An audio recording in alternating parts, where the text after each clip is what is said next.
Hello, everyone. Welcome to the weekly Mindset Boost. My name is Jani Loubser and I'm a clinical psychologist.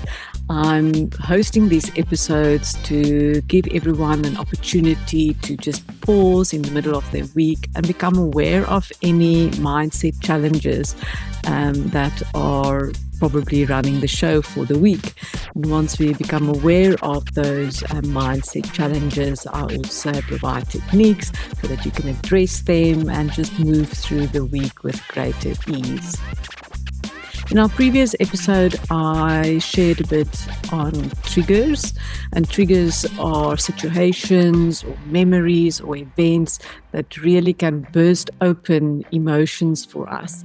And it can either manifest in a way that feels very activating and out of control, but it can also have quite a suppressing effect that we can go into more of a freeze response as well. And I did share a meditation that can help you calm the trigger and then also investigate it a bit more. If we want to go deeper and understand the root of the trigger, in other words, where does this trigger originally come from, it can often mean that we need to do what we call inner child work. And that really just means that there are certain inner child wounds that you picked up during childhood, and it's through experiences or situations, even observing other people, that created certain beliefs about yourselves and certain fears and uncertainties about yourself. And those ideas and beliefs then become a program or a blueprint that is still looping in your mind in the current time. So I use the example of you maybe send a message to a friend and the friend doesn't respond right away or just ignores the message completely. Some people will just be annoyed and think, oh, well, that's quite annoying. But other people may have a very strong reaction to that. And that can then, for example, be linked to an abandonment wound from childhood. So once we can identify why is this trigger so intensely, we can pay attention to that, create more self-awareness, and we can even start to reframe certain beliefs about ourselves. The reason why inner child work is also important is that it also can interfere, or unattended inner child wounds can interfere with us achieving our goals. Often inner child wounds can relate to, cause procrastination, fear of taking action, for example. It can also cause that we're constantly stuck in a lack mindset, that we struggle to have financial security, that we struggle to have security and fulfillment in our relationships. So that's why we want to be curious about what is still looping that can be related to our inner child wounds. And you can just right now just think about something that you are struggling with.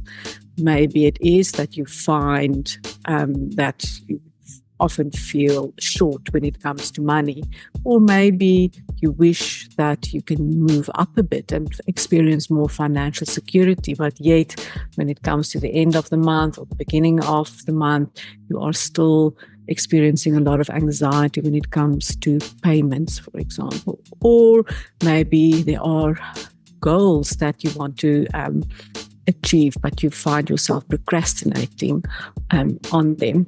So just think about a situation.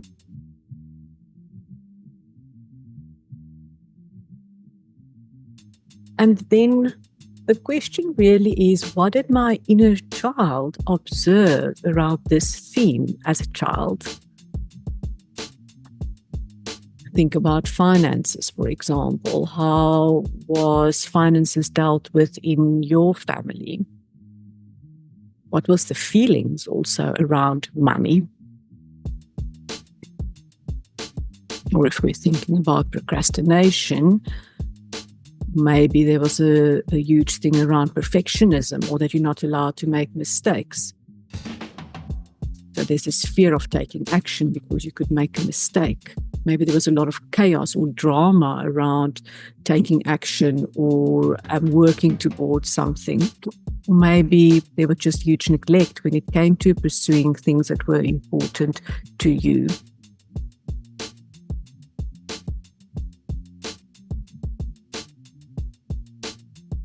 Often when we've had a bad experience around something that's now important to us and we can't understand, but it is important to me, yet somehow I'm just not getting there. It can be that we push things away because we had a bad experience, especially emotional experience around a specific theme. Or it can be that we are repeating patterns just because that's what was modeled to us as a child.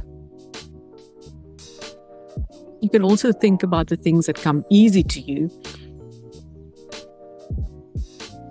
And again, ask yourself, so what did my inner child witness around this? Hey, maybe it is exercise that comes easy to you, or taking care of your pets, for example.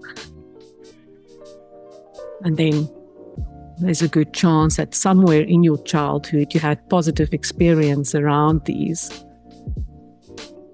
And if you didn't, just be curious. So if I didn't have positive experiences around things that come easy to me, how did I manage, or how am I managing to do it so differently?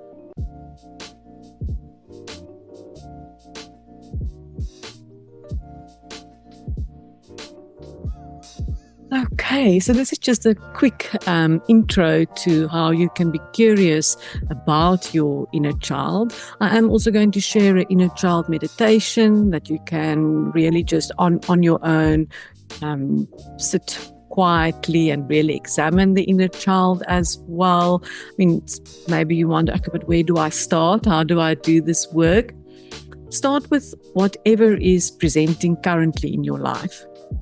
Whatever triggers come up, whatever fears, wherever you're feeling stuck, just work with that. Do the inner child meditation. If it is a very activating situation, then I would recommend that you first do the trigger meditation from the previous episode. You always first want to calm down the body, and then you can move into the inner child work.